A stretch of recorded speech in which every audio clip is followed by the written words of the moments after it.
Hey guys, and in this video covering the options in applied psychology paper and the health and clinical option, the forensic psychology option of the options in applied psychology paper that's part of the OCR A2 psychology specification. We're going to talk about the way offenders attribute their offences. Now, there's two things that I always say in these videos. Well, one thing really, and that is that I know some of you aren't interested in these videos. I've got more tech videos coming up. I've actually just shot some today. You should have already seen some that I uploaded. A new series that I'm doing. So I've got lots coming in that vein, but I'm still doing these psychology videos because they help me to learn the things that I need to learn if I have to explain them to you. And also I think they're just interesting in general. There might also be good revision materials for anyone who is sitting classification who needs to revise these later down the line. So that's my rationale for doing these really. So today, like it's in the title, we're going to talk about how offenders attribute their crimes. We all need to attribute our behaviours to something. Most behaviours have a reason, or unless the offender's insane, most behaviours have a reason. And so the study for this is Gudjonson and Bounds, 2002, and what they did was they looked at a group of 80 offenders in Northern Ireland, 40 of whom had committed sexual offences, and 20 had conducted property offences, and 20 had conducted other violent offences against people that weren't sexual. And they asked them to fill in a questionnaire called the I just have to look at my notes for this. The Gudjonson Blame Attribution Inventory, which is a 42 item questionnaire basically. So it's a self-report measure. Unfortunately, I wasn't able to find any detail on the nature of what exactly a questionnaire is, but I think it's it was modified kind of recently, but not specifically for this study. If I find any more information about it, I'll put some annotations in the video here. So if you haven't got annotations turned on YouTube, it would be helpful if you did. So a total of 80 offenders serving time in Northern Ireland. So right away, generalisability problems, and that's interesting because which something we'll talk about later. You'll see that there might not be the generalisability problems that you might expect. So they got them to fill out this GBAI, Gudjonson Blame Attribution Inventory, and it's all the information I've been able to find on it is what's in my textbook here. It's a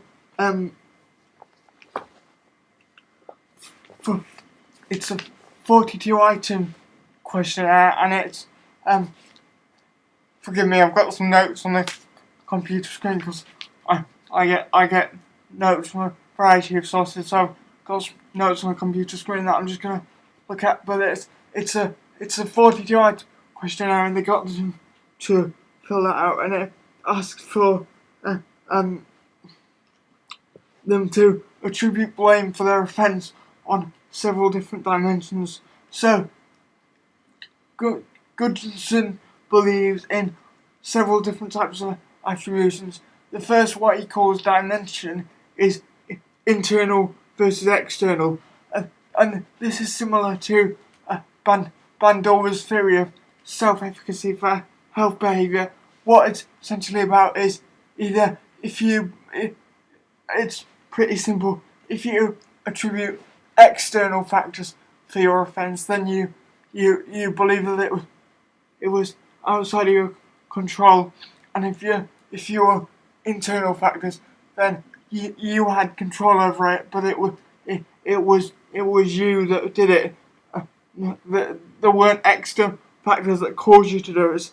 So that's internal versus external, and then from there the dimensions that the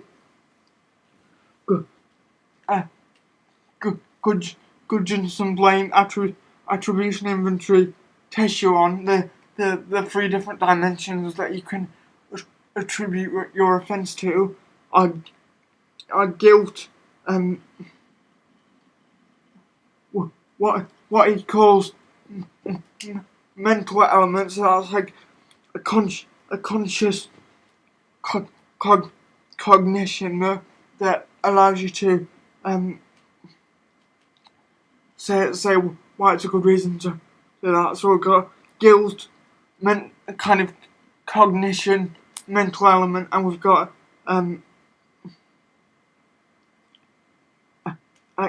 external. So three different dimensions there. So let's talk about the results, and these results come from the mean score on the GBAI. So they only did one measure. It's a 42 questionnaire, and it's obviously a self-report measure. So they've got problems with social desirability. More offenders might say they're guilty than not, because they want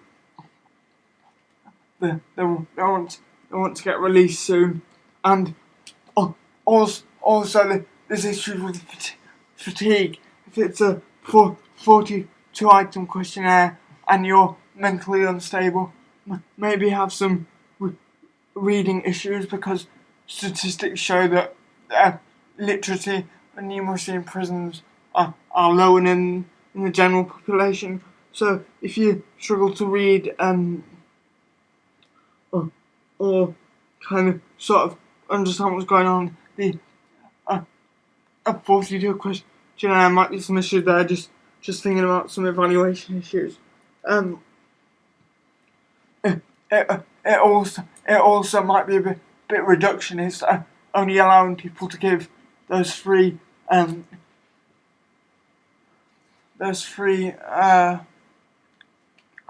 only allowing them to rate themselves on those three dimensions: whether they feel guilt, whether they feel there was mental element to their offence, or whether it was external factors. So what did they do? Well, as we've talked about before, there were three types of offenders that did the survey. One, 20 violent offenders, so that was violence against the person. So that could be anything from murder to assault, I suppose. It doesn't give any more specific details on that. If I do find any, I'll update this video. So 20 violent offenders filled it out. 40 sex offenders and 20 offenders with violence against property. So that's burglary and aspects like that. The most just wait a bit closer here. The most common, adding up the totals of all the different offenders, the most common attribution altogether was guilt. That got 9.8 versus 5.1 for mental element and 3.4 for external. So 9.8 for guilt. So that would suggest that the most common thing for offenders overall to feel guilt. Um, I would suspect that is a demand characteristic, and the offenders are just saying what they think's gonna get them out and what they think the researchers want to hear. So that might be some issues there. But the next most common overall was mental element with score of 5.1 and then 3.4 for external. So that would suggest that most of these 80 offenders believe that their offence was due to guilt, and then they believed it was due to a conscious cognition, and then lastly they believed it was due to external factors, and that might be social desirability as well, because if you saying it's due to external factors isn't really taking responsibility for it, whereas those two both are. So it's might be a social desirability issue. Let's look at the breakdown for the individual types of offences. Guilt. Violent offenders gave an average score of guilt. Gave an average guilt score of 8.1 versus sexual offenders who gave a score of 12.7. That was actually a high score on the guilt scale, followed by 5.5 for the property offences. So that would suggest that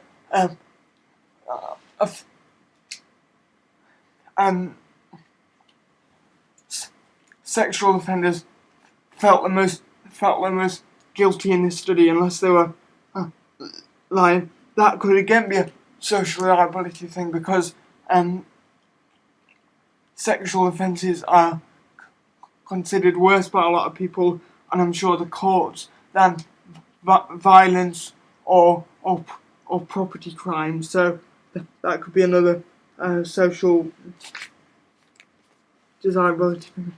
But yeah, so on the guilt score, first was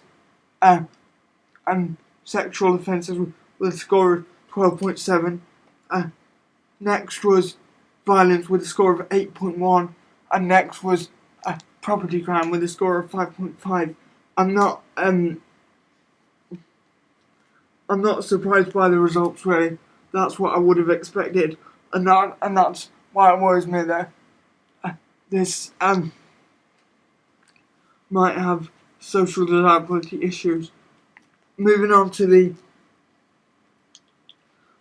mental element column. For violent offenders, that got a score of 5.3. For property offenders, that got a score of 5.7, and for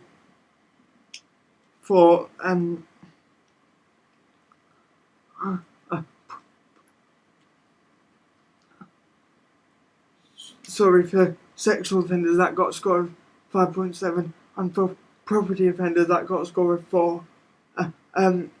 In terms of external attribution, that got a score of 5.8 for violent offenders, and 2.4 for sexual offenders, and 3.0 for property offenders.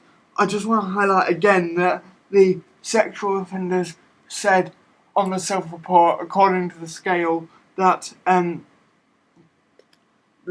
on average they attributed most to guilt, 12.7, and least out of any of the measures to external factors, with a score of 2.4.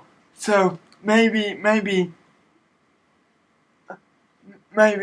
sex offenders do just feel guilty and know that that don't try and attribute any external factors. Maybe that's the true result, but to to be honest, it worries me that the study concerns me in terms of social desirability. So what were the other results? Because those are all quantitative. These results were from prisoners in Northern Ireland, and at the time the study was done, there was a lot of trouble in Northern Ireland, and they're still having a bit of trouble. So here's the the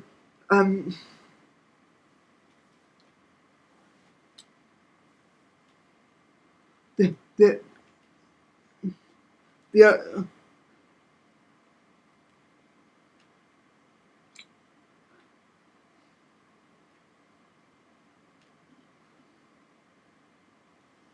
in in comparison to the British prisoners, the Irish prisoners showed lower guilt and more external attributes than British prisoners. So that would suggest that because of what was going on, the Irish prisoners saw the unrest as a reason or a justification to commit an offence, whereas British prisoners didn't, because there wasn't as much unrest in Britain at that time. There was moving on to the conclusion now, there was very little difference in the mental element category between Northern Ireland and England. Let's talk about the conclusion.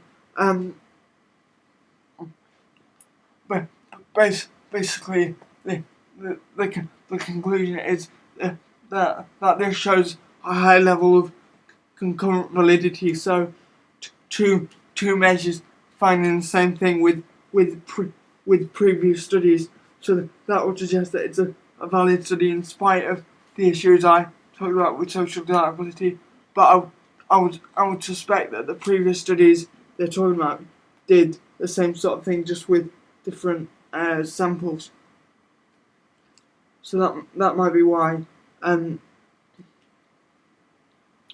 then it just goes on in the conclusions to talk about the unrest that I talked about, and why violent offenders in Northern Ireland might have had an excuse to attribute external factors more than violent offenders in England. Okay, so let's talk about some evaluation points. I've already banged on about social desirability and demand characteristics, so I'm not gonna beat that horse again. But I do think it's important if you're doing this specification and it happens to crop up on the exam and you're using this to revise. We haven't done studying class yet, but I would definitely talk about social desirability as an evaluation issue in reference to this. There's also slight ethics issues. It might stress out offenders thinking about their offences and attributing them. It might also be reductionist because there might be more reasons than either guilt, mental element, or external attributions. There might be more types of attributions than is identified there, and there's also generalizability problems. Although the Northern Ireland study had a high level of concordance with the English study, there wasn't an absolute level of concordance, and even then, those are only two studies with a relatively worsening culture. So this can't be generalised to say for example the way offenders attribute their crimes in Asia. So we have to be careful with some generalizability issues there. So that was Gudjonsson and Brown's 2002 examining how offenders attribute their offences in Northern Ireland using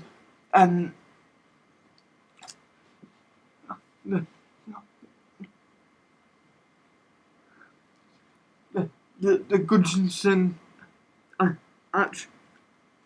attribution inventory. I always forget what that's called. Blame attribution inventory. I always forget that. So their aim was to use that to look at the attributions that offenders use. Anyway guys, thanks for watching, and I'll see you in the next video. Check out my website address down below. I'm planning to do a whole bunch of work on that in the next coming weeks. So I haven't started that yet because I've been shooting loads and loads of video, and I've got some exciting psychology videos and tech videos coming up. I'm running a series at the moment on Concrete 5, the content management system, in terms of tech videos, and I'm just waiting for a book to come from Amazon about offender profiling. So we'll be able to get really deep into offender profiling in terms of psychology, and I've also bought a book on consumer psychology, which isn't covered anywhere in the specification. So should be loads of interesting things we can talk about there. It references some studies and looks like a really good book. So that's what we've got coming up. This was Gudjonsson and Brown's 2002 attributions for criminal offences. Thanks for watching this video guys. My website address is down below. I'm finally going to stop talking, and I'll see you in the next video. That was the longest outro ever.